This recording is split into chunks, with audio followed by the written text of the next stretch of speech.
कहानी शुरू होती है। ये समय था आज से काफी पहले का, जहाँ पर हम बर्फ के बीच एक घोड़ा गाड़ी को देखते हैं जिसमें एक कैदी को जेल तक ले जाया जा रहा था। ये कोई आम जेल नहीं है दोस्तों, ये काफी खतरनाक जेल है और इस घोड़ा गाड़ी में जो मुजरिम होता है वो भी काफी डरावना और खतरनाक था। यहाँ पर सैनिक उस मुजरिम को जंजीरों में जकड़कर उसके सेल तक ले जाते हैं। इस जेल में ऐसे और भी बहुत खतरनाक मुजरिम कैद थे। जिस सेल में उस मुजरिम को रखा जा रहा था, उस सेल में पहले से 2 मुजरिम कैद थे जो कि हमारी मूवी के मेन कैरेक्टर एडगिन और होल्का थे। यहाँ पर वो मुजरिम लड़की को देखकर उसे समझ नहीं आता कि ये जेल में कैसे कैद थी।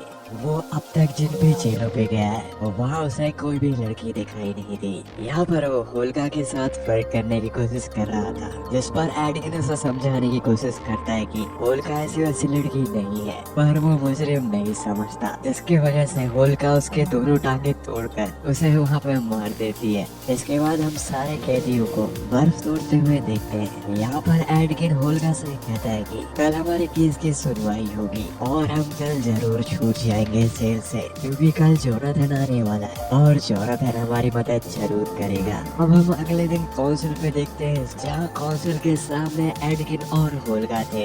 यहाँ पर इन लोगों का जुर्म होता है कि ये चोरी और हेरा फेरी किया करते थे। इन्हें यहाँ पर अपनी बात रखने का मौका दिया जाता है, पर एडगिन काउंसिलरों के सामने पूछता है कि क्या जोनाथन नहीं आने वाला है, जिस पर एडगिन को काउंसिलर बताते हैं कि जोनाथन किसी तूफान में फंस गए, इसलिए अभी तक नहीं आए। तुम अपनी कहानी हमें बता सकते हो। और अब यहाँ एडगिन अपनी कहानी सुनाता है। एडगिन कहता है कि आप यकीन नहीं करेंगे कि पहले मैं चोर नहीं था। सालों पहले मैं हार्पस हेक्सस का सदस्य बन चुका था। वो एक जासूसों का ग्रुप था जो कि गुलामी के खिलाफ रहता था। इसमें खतरा होने के बावजूद एडम की वाइफ जिया ने इस काम पर उसका साथ दिया। एडगिन घुसपैठियों पर नजर रखता था और लुटेरों और मुजरिमों को पकड़ाता था। एडगिन ने अपने साथियों के साथ मिलकर रेड विजल्स को उनके अंजाम तक पहुंचाया। रेड विजल्स काले जादू के अच्छे ज्ञाता होते हैं जो कि दूसरों को नुकसान पहुंचाते हैं। एडगिन काम खत्म करने के बाद अपने परिवार के साथ वक्त बिताया करता। एडगिन अपनी वाइफ और डॉटर के साथ काफी खुश था।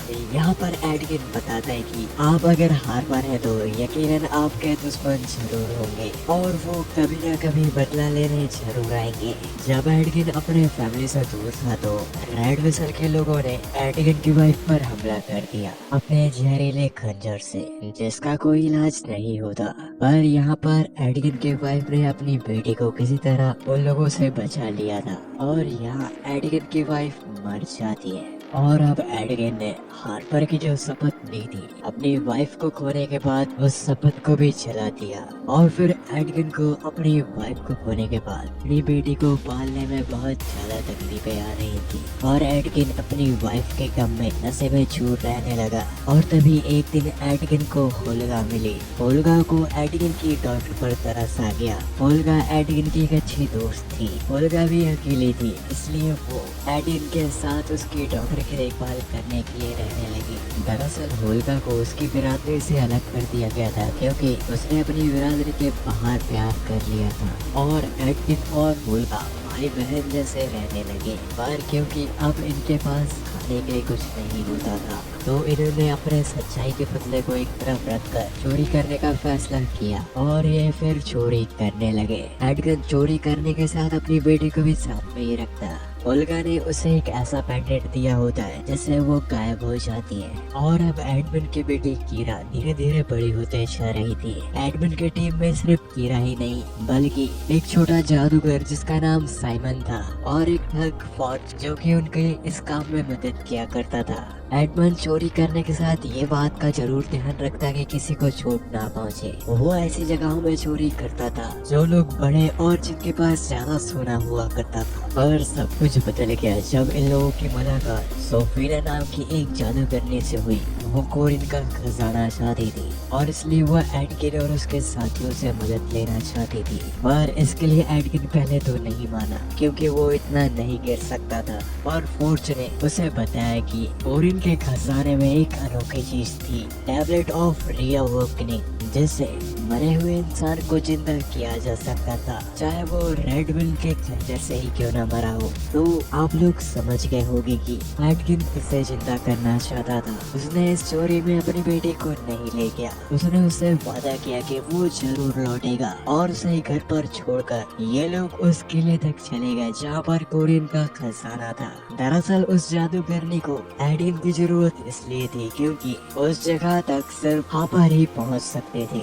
यहाँ पर एडकिन उस जगह तक पहुँच जाता है जहाँ वो देखता है कि वहाँ पर खजाना था, इसमें बहुत सी अनोखी चीजें थी और एडकिन को वो टैबलेट मिल जाती है। पर तभी यहाँ पर सिपाही इन पर हमला कर देते और वो जादूगरनी उन सिपाहियों को मार रही थी और सोफीना ऐसा जादू करती कि वहाँ पर सारे लोग जमने लगते। इस जादू में होलिका भी फंस जाती है, पर यहाँ एडकिन किसी तरह वहाँ से निकलने की कोशिश कर रहा था। उसके हाथ में टैबलेट होती है पर एडकिन भी सोफीना के जादू में फंस जाता है और वो पूरी तरह से फंसे से पहले फोर्स की ओर टैबलेट फेंक के कहता है कि ये टैबलेट और तुम कीरा का ख्याल रखना। इतना कह के वो जादू में फंस जाता है। और अब कहानी आती है प्रेजेंट में जहाँ पर एडकिन ये सारी कहानी काउंसलर को बता रहा था। वो काउंसलर से कहता है कि मैंने जो काम किया है और एक बेटी को उसके बाप से जुदा किया है, इस काम के लिए तो मुझे और भी सजा मिलनी चाहिए। पर तभी अचानक वहाँ पर जोनाथन आ जाता है। जोनाथन एक ईगल था जिसे एडकिन देखकर काफी खुश होता है, तो वो उसके गले लग जाता है और होलिका से कहता है कि चलो शुरू करते हैं। होलिका वहाँ के सारे सिपाहियों को मारकर एडकिन और जोनाथन के साथ खिड़की से नीचे कूद जाती है। क्योंकि जोनाथन एक ईगल था तो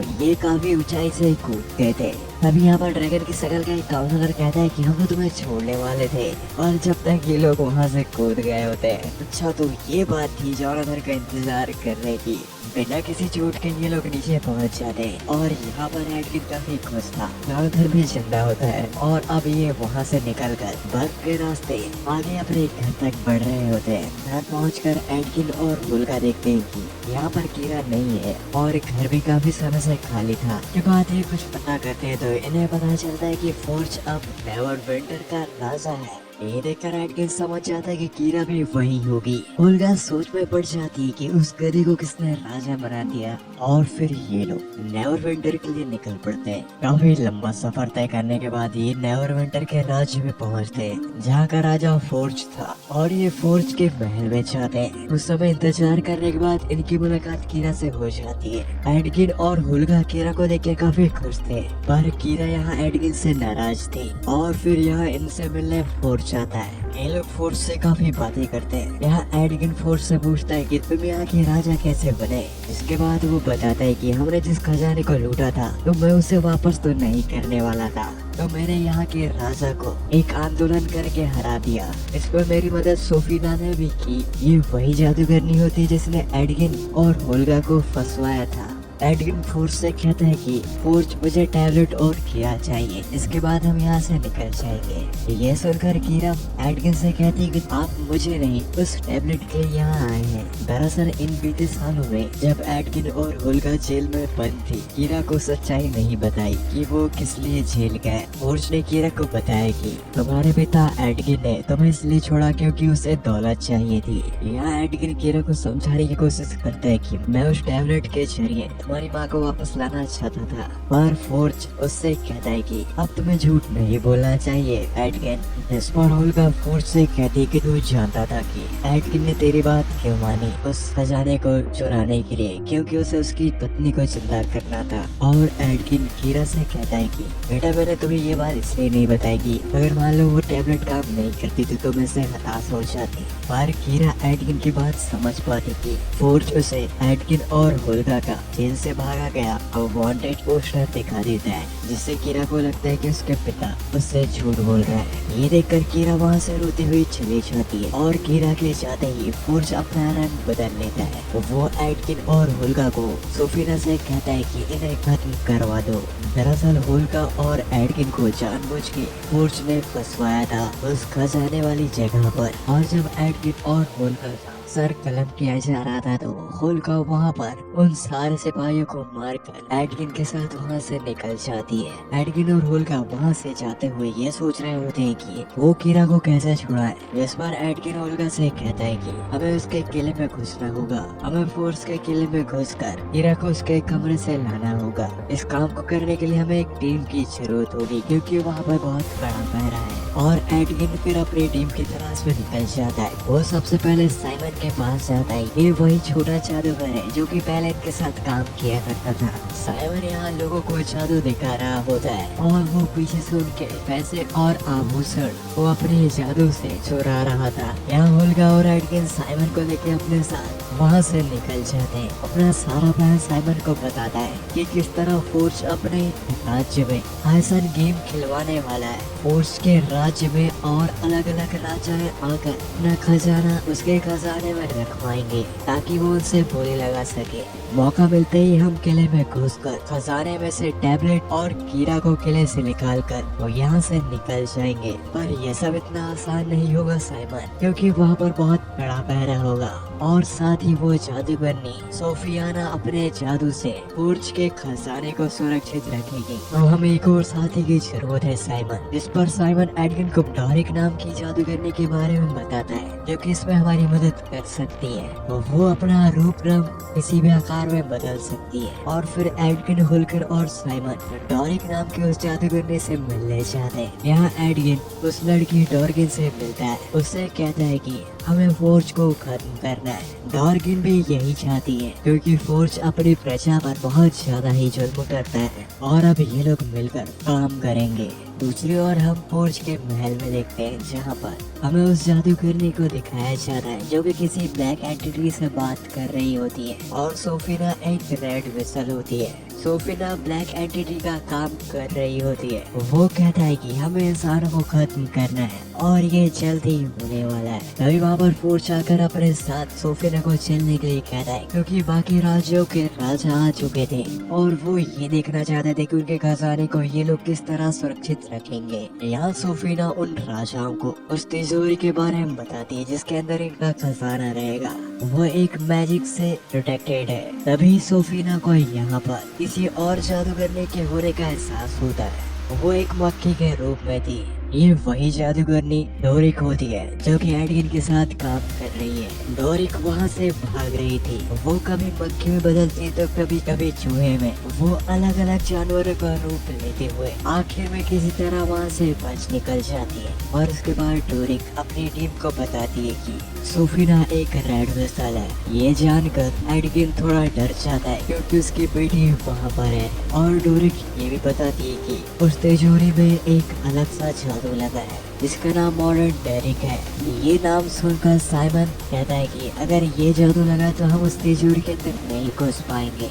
अगर हमें उस तिजोरी के अंदर घुसना है तो हमें हेल्म ऑफ डिसफंक्शन चाहिए। वो एक हेलमेट है जो ऐसे जादू को नाकाम कर देता है। यहाँ होल्का कहती कि मैंने अपने बचपन में उस हेलमेट की कहानी सुनी हूँ। उस समय में जिन सिपाहियों ने उस हेलमेट की लड़ाई की थी, हम उनकी कब्रों में जाकर साइमन के जादू से उन्हें जगाकर उनसे ये पूछ सकते हैं कि क्या वो उस हेलमेट के बारे में जानते हैं। इसके लिए सभी लोग मान जाते हैं और अभी ये निकल पड़ते हैं उस हेलमेट की खोज में। रास्ते में होल्का का गाँव आता है जहाँ पर वो पली बड़ी थी। वहाँ पर वो अपने लोगों से मिलती है। इसके बाद ये वहाँ से आगे निकल पड़ते हैं और ये उस कब्रिस्तान में पहुँच जाते हैं जहाँ पर उन सिपाहियों की डेड बॉडीज गड़ी हुई थी। यहाँ साइमन कहता है कि हम एक डेड बॉडी से सिर्फ 5 सवाल पूछ सकते हैं, उसके बाद वो फिर से मर जाएगी। ये एक एक करके सारी डेड बॉडीज को उठाकर उनसे उस हेलमेट के बारे में पूछते हैं ज्यादातर लोग उस हेलमेट के बारे में नहीं जानते, पर एक डेड बॉडी उन्हें बताती है कि वो हेलमेट मरते वक्त मेरे पास था। फिर जैंक नाउ का एक थीव्स आया, वो दिल का साफ व्यक्ति था। उस थीव्स को मैंने मरते वक्त हेलमेट सौंपा और उससे वादा लिया कि वो उस हेलमेट की सुरक्षा करेगा, और इसके बाद वो सिपाही मर गया। और अब एडगर और उसकी टीम जैंक नाम के उस थीव को ढूंढेगी। काफी ढूंढने पर एडगर और उसकी टीम को जैंक एक गाँव में मिलता है, जहाँ पर वो किसी की मदद कर रहा था। एडगर और उसकी टीम जैंक से मिलती है और उसे फोर्ज के बारे में और अपनी बेटी के बारे में एडगर सारा कुछ बताता है, और वो लोग रेड विजन मतलब सोफिना के बारे में भी जैंक को बताते हैं और उससे उस हेलमेट को मांगते हैं।